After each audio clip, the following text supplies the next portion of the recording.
welcome to my channel. My name is Jen, and I hope to share with all of you the arts and crafts that I do.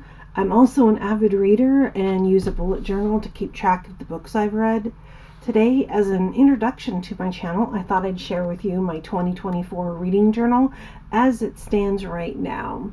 I don't read as fast as some of the other book reviewers on YouTube that I highly admire, but I do my best.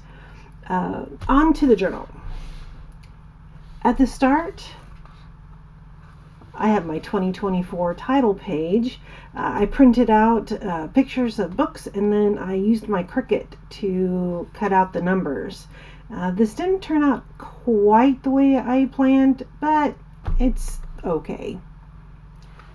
Next page is my index, which tells me what page what is on, and my year reading challenge. This year I plan to read 42 books in 24, and so far I'm on track. I just finished my 18th book, so I am actually ahead of myself, which is good since I kind of had a slow month for April, and we'll get to that.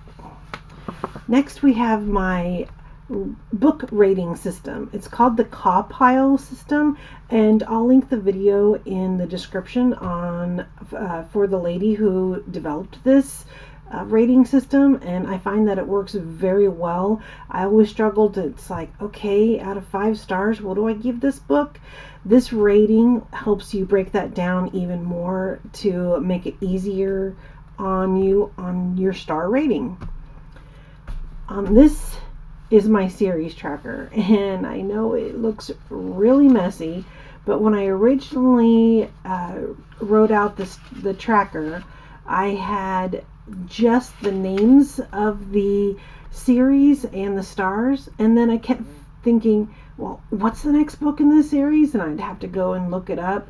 So I decided to use these post-it notes and write the name of the series on the side and the name of the books on here, and then when I read the book I just mark it off that I've read it, and then I know exactly what the next book is. Next year when I make my series tracker, I think I'll make it a little bit more easy and user-friendly is what I'm trying to say. And then here is my reading list with my dear friend Christine. We are both avid readers. We love reading. The books that she likes to read are very much a different genre than what I like. She really likes the horror genre, and I'm not a fan of horror. I'm more of a fantasy, historical fiction, and biography type reading, and so finding books that we might both like can be a little tricky sometimes, but so far we've done a pretty good job. For example, last year we read Watership Down, and I've seen the movies and I've seen the Netflix show, but I've never read the book, so finally read that last year and it was very good. Now, this is the page for my book of the year for 2024. I'm writing down my favorite books for each month, and then hopefully at the end of the year I'll have a winner.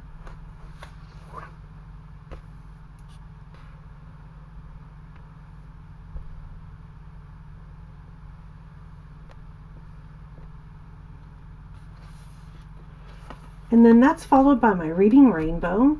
On this side I have my little bookshelf, and I write the name of the book that I read, and then I color code it based on the month.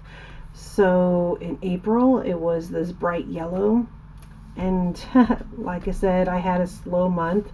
I only read 2 books in the month of April, but you know, we have those days. Everyone has those days.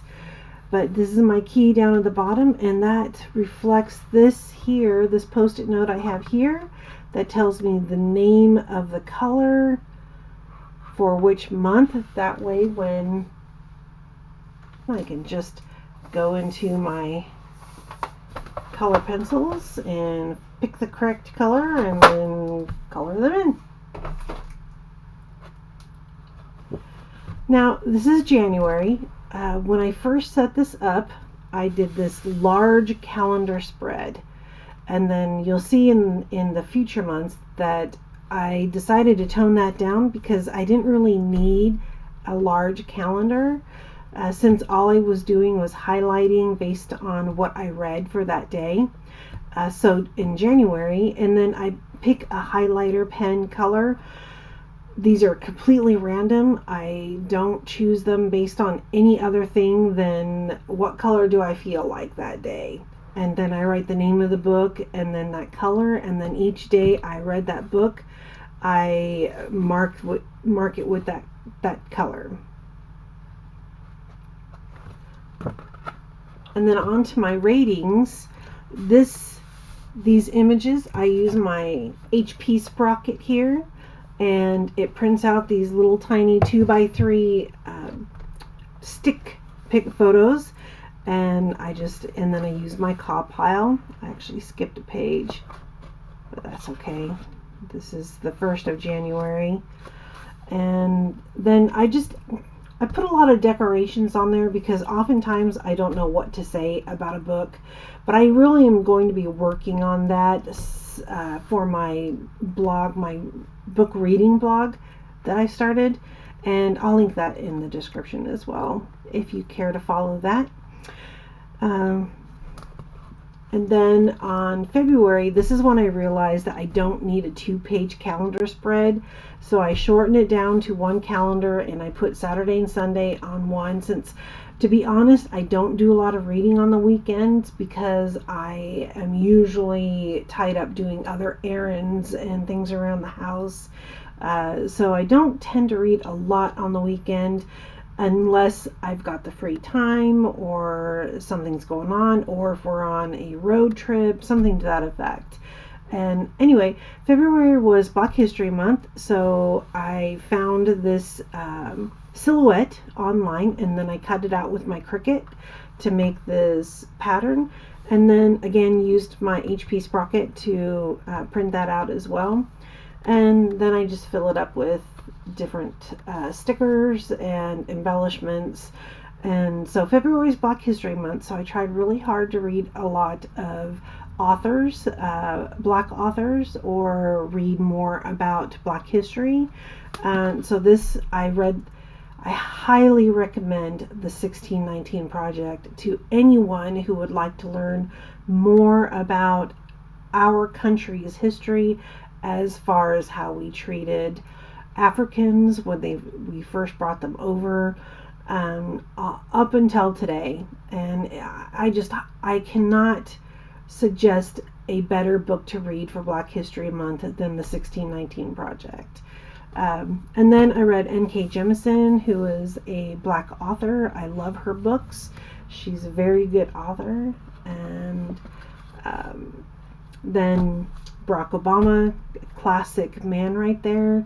And I did listen to this podcast. It's on Audible. It was free podcast. It was also extremely informative.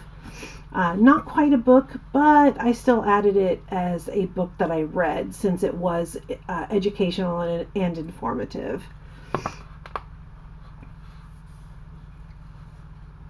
And then I ended with one that was just a free book on Audible that I decided to listen to. It was rather funny. Okay, March was Women's History Month, so I just selected images of women who I admire, who I feel made a huge impact on women and broke down a lot of barriers. Frida Kahlo and Dolly Parton, and the list goes on. Toni Morrison, and just all these amazing women who were pioneers in our history. And then I had a really good month of reading for the month of March. I did a lot of reading for March, and Not all of the books I read in March were written by women. This one was actually suggested by my doctor, and it was another very good book. Just a lot of information in there. And then Ruth Bader Ginsburg, a book about Marie Curie, Ellen Hopkins, and this was probably my favorite book of Women's History Month, by Hillary and Chelsea Clinton.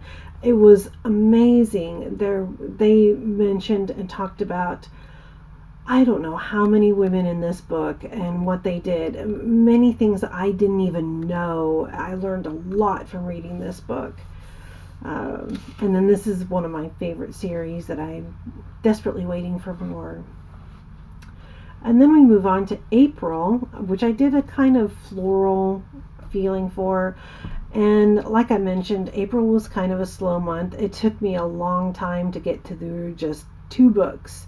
I just was not feeling it for the month of April. And you know what? That's okay. Sometimes we have those types. And April was the month of the solar eclipse. And this is actually a photo I took of the eclipse. And then I just used my HP Sprocket to print it out there. And here are the 2 books I read in April.